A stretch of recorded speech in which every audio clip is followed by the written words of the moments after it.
Example आहे, 5 worker text 12 days to weed a field. How many days would 6 worker take? How many days would 15 worker take? म्हणजे बघा 5 worker आहेत, ते 5 worker काय करतात, हे काम पूर्ण करतात 12 दिवसामध्ये शेतीचं.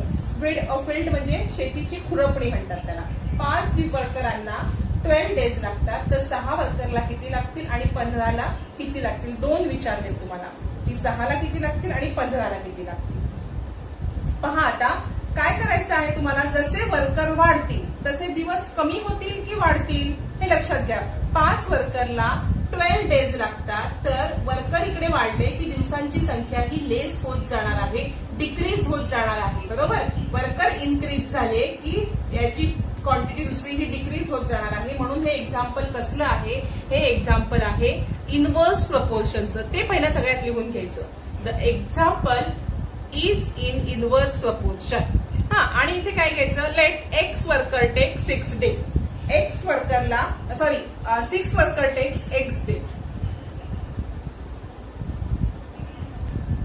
पहा आपण इथे लिहूया 5 वर्कर किती डे लागणार आहेत. 5 वर्करला आपण बघितले आहे 12 days आणि 6 वर्करला आपण किती घेतले, एक्स डे. 6 वर्करला एक्स डे लागतात. काय करायचं आपण, जे तुम्हाला मी एक्सप्लेनेशन व्हिडिओमध्ये सांगितलेलं आहे, जेव्हा इनव्हर्स प्रपोर्शनचं गणित असतं तेव्हा आपण मल्टिप्लिकेशन करतो. बघा 6 multiplied by x is equal to 5 multiplied by 12. लक्षात घ्या, 6 multiplied by x is equal to 5 multiplied by 12. Multiplication करणार आपण. इथे काय करणार, आता पहा हे 6 इकडे मल्टिप्लाय आहे, इकडे आल्यावरती काय होणार आहे, इकडे आल्यावरती ते डिवाइड होणार आहे. 6 x is equal to 6 1 जा 6, 6 2 जा 12, 5 multiplied by 10. x is equal to 10 म्हणजे 6 वर्करला किती दिवस लागले बघा. आन्सर आपण लिहून घेऊया. 6 वर्कर विल टेक 10 days. बरोबर. आता अजून काढायला सांगितलं आपल्याला 15 वर्करचं, ते पण आपण इथे लिहून घेऊया. थांबा,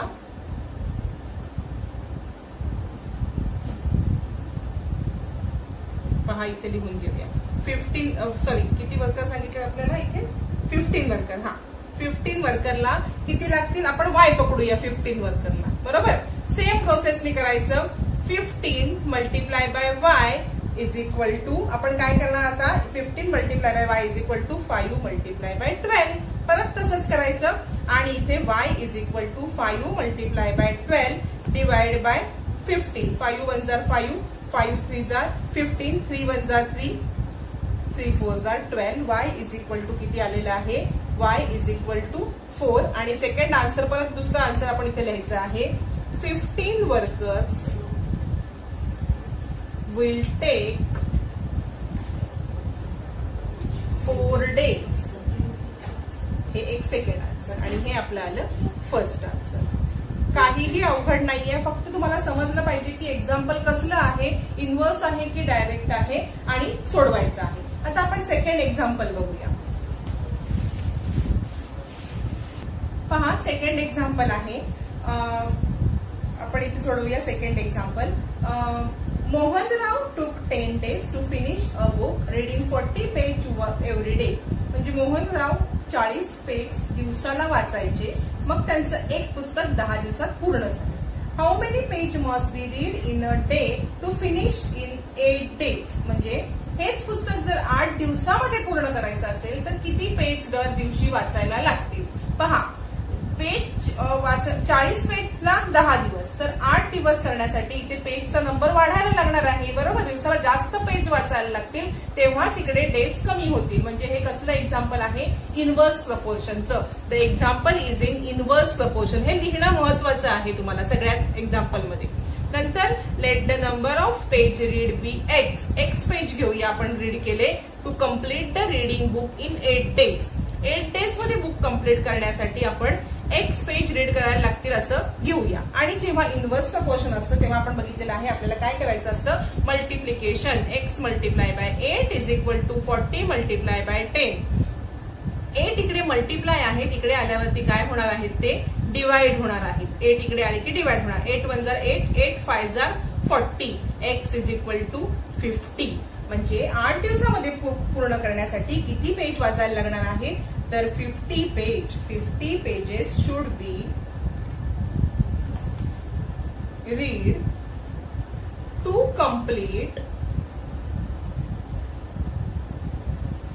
कंप्लीट रीडिंग द बुक. हे झालं आपलं आन्सर. हे आपण सेकंड एक्झाम्पल सोडवलं आहे. एकदम सोपं आहे. आता आपण थर्ड सोडवूया.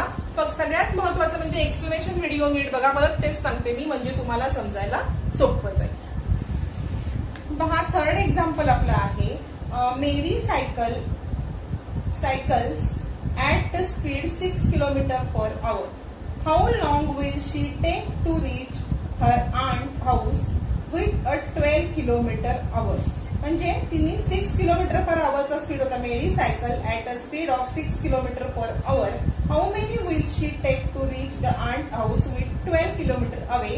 How long will she take if she cycle at the speed of 4 km/h? म्हणजे आपल्याला काय सांगितलेलं आहे बघा. मेरी सायकल चालवते आहे आणि तिचा ताशी वेग 6 किलोमीटर आहे. बरोबर, ताशी वेग 6 किलोमीटर म्हणजे एका तासामध्ये ती 6 किलोमीटर अंतर जाते. तिची मावशी 12 किलोमीटर अंतरावरती घरावरती राहते. तिचं घर 12 किलोमीटर अंतरावरती आहे. तर तिला वेळ किती लागेल? आणि दुसरा एक प्रश्न विचारलाय, तिने जर सायकलचा स्पीड 4 km/h झाला, म्हणजे तिने जर 6च्या ऐवजी 4 केला तर किती वेळ लागेल? म्हणजे 6 आवर किती वेळ लागेल ते सुद्धा काढायचंय आणि 4 hour/km केला तर सुद्धा किती लागेल? 4 km/h केला तरी सुद्धा किती लागेल ते सुद्धा काढायचं आहे. बघा, स्पीड कमी केला की तिला टाइम जास्त लागणार, स्पीड वाढवला की तिला टाइम कमी लागणार. म्हणजे जास्त स्पीडने आपण गेलो तर वेळ कमी लागतो आणि कमी स्पीड असेल गाडीचं तर आपल्याला पोहोचण्यासाठी वेळ जास्त लागतो. म्हणजे एक क्वांटिटी इन्क्रीज होते, दुसरी क्वांटिटी डिक्रीज होते. हे एक्झाम्पल कसलं आहे? इनव्हर्स प्रपोर्शनचं. ते सगळ्यात पहिले लिहून घेतलं. The example is in inverse proportion. Let she takes X hour to cover 12 km at the speed of 6 km/h. 6 kilometre स्पीडनी तिला किती वेळ लागेल आपण एज्युम करूया? X टाइम लागेल. किती डिस्टन्स साठी? 12 किलोमीटर. आणि 4 किलोमीटरचं Y एज्युम करूया. 4 किलोमीटरने Y लागेल.